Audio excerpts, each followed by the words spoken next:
Okay, hello, Dr. Stark. Gonna be doing my shoulder evaluation here. So I'm gonna break this into 3 different videos. So I'm gonna start with just the shoulder assessment first. So here we go. So I'm gonna start with the patient's SC joint. So I'm gonna go ahead and grab the patient's arm here. I'm gonna start by always palpating A to P, and then I'm gonna do my M to L when I kind of cross my hand this direction. So with the arm in neutral position, I'm gonna start with A to P. So I'm gonna find that acromioclavicular joint, excuse me, the sternoclavicular joint. Palpate A to P, and also M to L. Then I'm going to externally rotate the arm and do the same thing, and internally rotate the arm and do the same thing. Okay. Then I'm going to abduct the arm to about 90 degrees. Same thing, palpate that A to P and M to L.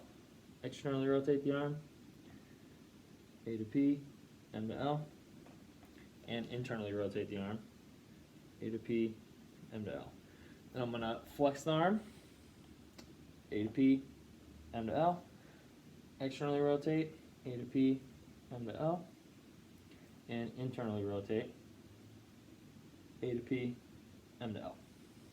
Okay, so that's our SC MoPal. I'm going to go and do my AC MoPal now. So now I'm going to find that patient's acromioclavicular joint. I'm going to kind of just rest my hand on it and let kind of my thenar eminence be on the front of the humerus almost, and then my fingers will kind of be on the posterior clavicle. So I'm going to start by having the arm in neutral position. I'm going to go A to P, kind of with my palmar eminence, and then I'm going to kind of stabilize the clavicle, or try to stabilize the scapula, excuse me, and bring the clavicle forward. Okay? So I'm going A to P and trying to bring that clavicle P to A while stabilizing. Now I'm going to externally rotate, do the same thing. Internally rotate. Okay. Here again. I'll internally rotate and externally rotate.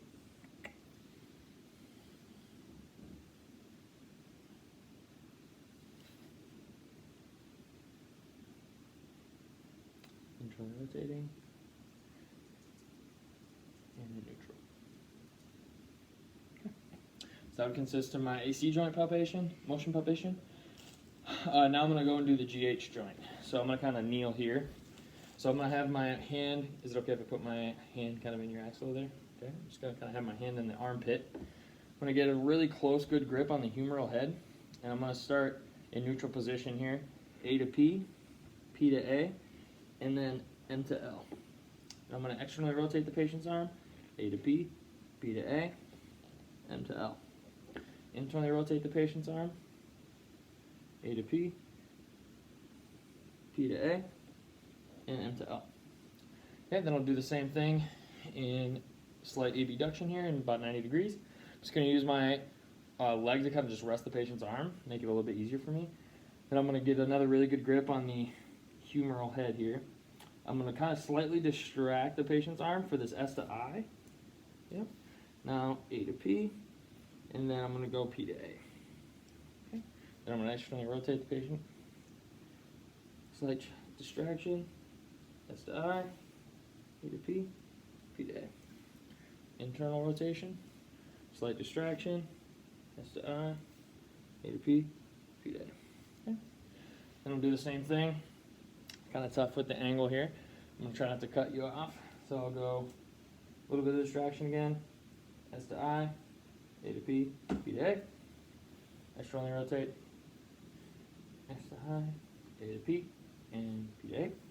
Last one, internal rotation with flexion, slight distraction. There we go. So it consists of that part of the shoulder complex. I'm going to have the patient roll into a side posture.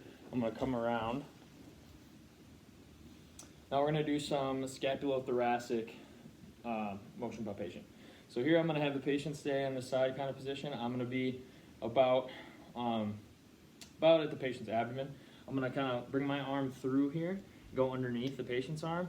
First thing I'm going to do is do anterior and posterior, anterior and posterior scapular tilt. So I'm going to kind of grab the scapular spine here, kind of to use it as like a grip point, and then I have my hand on the inferior border here. I'm going to go anterior tilt and posterior tilt. Now I'll go protraction and retraction. So retraction and protraction. You can also kind of bring it across here and get a grip underneath there and kind of sit down into it and get really good protraction there. I'm gonna put my arm back underneath. I'm gonna do a downward rotation, kind of pushing on that lateral border of the scapula, and then kind of grabbing underneath, doing an upward rotation. Nice. Okay, then I also can do just like a general mobilization. So I can kind of really get underneath that scapula there. And I can kind of almost try to pick up the scapula off of the thoracic cage. So I'm gonna kind of just really lightly kind of just pick that up straight off of the scapula, or off the thoracic cage, and can rest.